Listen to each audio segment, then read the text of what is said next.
ಅಭ್ಯರ್ಥಿ ಆಯ್ಕೆಗೆ ಹೈಕಮಾಂಡ್ ಜಪ ಮಾಡಿದ ವೀಕ್ಷಕರ ಟೀಮ್ ಮಲ್ಲಿಕಾರ್ಜುನ್ ಮೇಟಿ, ಉಮೇಶ್ ಮೇಟಿ ಮತ್ತು ಬಾಯಕ್ಕ ಮಹಾದೇವಿ ಮೇಟಿ ನಡುವೆ ತುಂಬಾ ಜೋರಾಗಿ ಫೈಟ್ ನಡೀತಾ ಇದೆ ಟಿಕೆಟ್ಗಾಗಿ.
ಬಾಗಲಕೋಟೆ ಉಪಕಣಕ್ಕೆ ಅಭ್ಯರ್ಥಿ ಆಯ್ಕೆ ಇನ್ನೂ ಕಗ್ಗಂಟಾಗಿಯೇ ಉಳಿದಿದೆ. ಹೈಕಮಾಂಡ್ ಜಪ ಮಾಡಿದ್ದಾರೆ ವೀಕ್ಷಕರ ಟೀಮ್. ಮಲ್ಲಿಕಾರ್ಜುನ್ ಮೇಟಿ, ಉಮೇಶ್ ಮೇಟಿ, ಬಾಯಕ ಮಹಾದೇವಿ ಮೇಟಿ ನಡುವೆ ಟಿಕೆಟ್ ಫೈಟ್ ಜೋರಾಗಿದೆ. ಸ್ಥಳೀಯ ನಾಯಕರು ಗಂಡ್ಮಕ್ಳಲ್ಲಿ ಒಬ್ಬರಿಗೆ ಟಿಕೆಟ್ ಕೊಡಿ ಅಂತ ಸಲಹೆ ಕೊಟ್ಟಿದ್ದಾರಂತೆ. ಮಲ್ಲಿಕಾರ್ಜುನ್ ಮೇಟಿ, ಉಮೇಶ್ ಮೇಟಿ ನಡುವೆ ಈಗ ಪೈಪೋಟಿ ಇದೆ. ಟಿಕೆಟ್ ವಿಚಾರವಾಗಿ ಮುಖ್ಯಮಂತ್ರಿಗಳು ಮತ್ತು ಉಪಮುಖ್ಯಮಂತ್ರಿಗಳ ಜೊತೆ ಸುರ್ಜೇವಾಲಾ ಸಭೆ ನಡೆಸಿದ ನಂತರ ಅಂತಿಮ ಹೆಸರನ್ನ ಸುರ್ಜೇವಾಲಾ ಘೋಷಣೆ ಮಾಡಲಿದ್ದಾರೆ. ಸೊ ಇಂದು ಸಂಜೆ ಒಳಗೆ ಅಧಿಕೃತ ಪಟ್ಟಿ ಘೋಷಣೆ ಆಗುವಂತಹ ಸಾಧ್ಯತೆ ಇದೆ.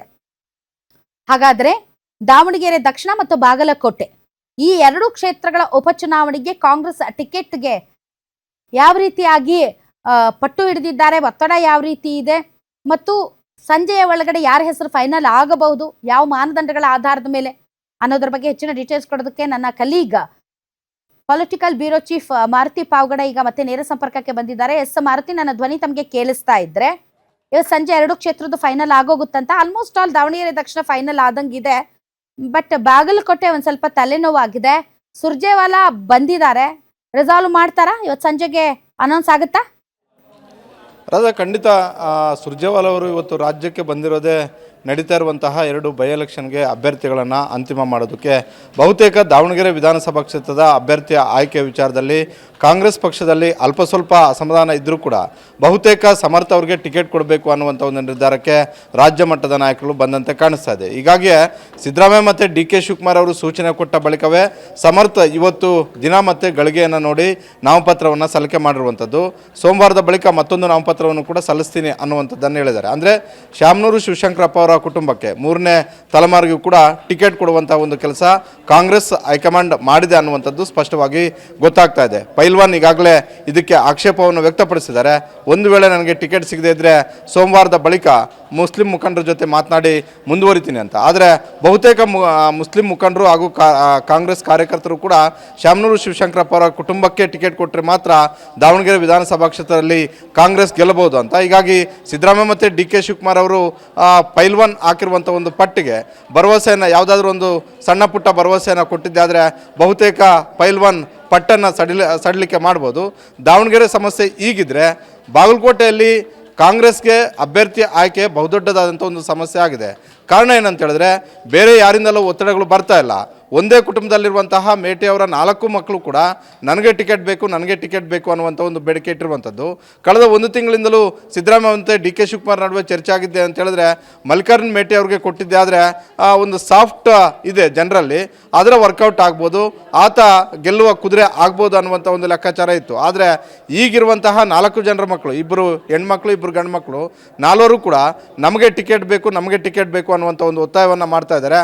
ಆ ಬಾಗಲಕೋಟೆಯ ಮುಖಂಡರುಗಳು ಸಿದ್ದರಾಮಯ್ಯ ಮತ್ತು ಡಿ.ಕೆ. ಶಿವಕುಮಾರ್ ಅವರ ಮುಂದೆ ಹೇಳಿರೋದು ಏನಂತ ಹೇಳಿದ್ರೆ ಹೆಣ್ಮಕ್ಳಿಗೆ ಬೇಡ, ಗಂಡು ಮಕ್ಕಳಲ್ಲಿ 2ರಲ್ಲಿ ಯಾರಿಗಾದ್ರೂ ಒಬ್ಬರಿಗೆ ಕೊಡಿ ಅನ್ನುವಂಥದ್ದು. ಈಗ ಇಬ್ಬರ ನಡುವೆನೂ ಕೂಡ ತೀವ್ರ ಪೈಪೋಟಿ ಇದೆ ಟಿಕೆಟ್ ಬೇಡಿಕೆಗಾಗಿ. ಅಲ್ಲೋಗಿದ್ದಂತಹ ವೀಕ್ಷಕರ ಟೀಮು ಕೂಡ ಭಾಳಷ್ಟು ಗೊಂದಲವಾದಂಥ ಒಂದು ರಿಪೋರ್ಟನ್ನು KPCCಗೆ ಕೊಟ್ಟಿದೆ. KPCC ಅಧ್ಯಕ್ಷರಾಗಿರುವಂತಹ DK ಶಿವಕುಮಾರ್ ಅವರ ಕೈ ಸೇರಿದೆ.